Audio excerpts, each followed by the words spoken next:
स्वार्थ से भरी इस दुनिया में कोई इंसान किसी के दुखों में शामिल नहीं होता। कोई जिए मरे, इससे किसी को कोई फर्क ही नहीं पड़ता। आज छोटी सी वजह के कारण किसी इंसान की हत्या तक कर दी जाती है। इस पवित्र धरती पर दरिंदों की इतनी पैदाइश हो चुकी है कि हर दिन किसी निर्बल, लाचार और असहाय स्त्री का रेप किया जाता है। हदें तो पार तब हुई जब इन हैवानों ने उस छोटी सी बच्ची को तक नहीं छोड़ा जिसने इस दुनिया को ठीक से देखा तक नहीं था। अब आप मुझे एक बात बताइए कि क्या हमें इन अन्याय को रोकना नहीं चाहिए? अब कुछ विषयों में भी हमें भेदभाव देखने मिलता है। जहां किसी केस में न्याय जल्द मिल जाता है तो किसी केस को जबरन दबाया जाता है। क्या लोग समान अधिकार के हकदार नहीं है? अब प्रश्न उठेगा कि हमें किन अधिकारों से इन अन्यायों को रोकने की ताकत रखते हैं? कौन शक्ति देता है हमें इन दुराचारों से लड़ने की? इसका उत्तर एक ही है और वो है भारतीय संविधान, जिसमें हर तोड़ का हल दिया गया है। इन तथ्यों को ध्यान में रखते हुए आज बात करेंगे इंडियन कॉन्स्टिट्यूशन के आर्टिकल 14 की। तो चलिए शुरुआत करते हैं और समझते हैं क्या है आर्टिकल 14 की शक्तियां। नमस्कार, जय Hind. I am Rakesh Suryavanshi. Welcome to my channel update with Rakesh and today we discuss about article 14 of Indian constitution. So without wasting your time, let's start. Article 14 said that right to equality before law and equal protection of law. अर्थात न्याय के समक्ष सभी को समान माना जाएगा और सभी कानूनों का समान संरक्षण किया जाएगा। अब इस आर्टिकल में दो कॉन्सेप्ट के बारे में बताया गया है, जिसमें फर्स्ट है right to equality of law, जिसे यूनाइटेड किंगडम से लिया गया है, और दूसरा है इक्वल प्रोटेक्शन ऑफ लॉ, जिसे यूनाइटेड स्टेट ऑफ अमेरिका से लिया गया है।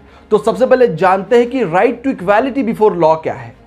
चलिए कुछ कंडीशंस लेते हैं कि हमारे भाईजान 28 सितंबर 2002 को एक खौफनाक कार्य को अंजाम देते हैं, जहां उनके वाहन के द्वारा फुटपाथ पर सोए कुछ गरीब मजलूमों को कुचला जाता है और उन पर ड्रंक एंड ड्राइव का केस रजिस्टर्ड किया जाता है। अब इस केस के आपको दो पहलू देखने मिलेंगे, जिसके पहले पहलू में है सलमान खान, जिसको पूरा भारत चाहता है, जो करोड़ों की टैक्स की भुगतान हमारे सरकार को करता है, जिसकी पहचान गली के नुक्कड़ के पान वाले से लेकर तो संसद में बैठे सांसद तक है। और दूसरी ओर वो गरीब है जो आसमान को अपनी छत और जमीन को अपना बिस्तर मानता है और इन्हीं के छत्र छाया में अपना पूरा जीवन व्यतीत करता है, जिसके मरने की फिक्र न सरकार को है न भारतीय जनता को। अब इन बातों को मद्देनजर रखते हुए मुझे एक बात बताइए कि क्या उन गरीबों को न्याय मिलना चाहिए? तो जी हां, बिल्कुल मिलना चाहिए। According to article 14 said that कि अगर गुनाह होता है और उनका गुनहगार चाहे अमीर हो, गरीब हो, सरकारी नौकर हो या बड़े से बड़ा उद्योगपति, न्याय के समक्ष सभी को समान माना जाएगा। चलिए फिर से कुछ कंडीशंस लेते हैं कि एक और एक अमीर इंसान है तो दूसरी ओर एक गरीब।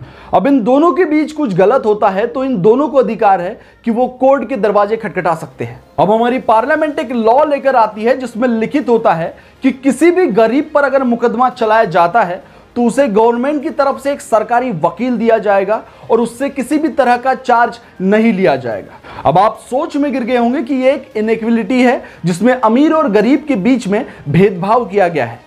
तो मेरे दोस्त, उस अमीर के पास उतना पैसा तो होगा ही कि वो एक वकील हायर कर सके, पर वो गरीब नहीं।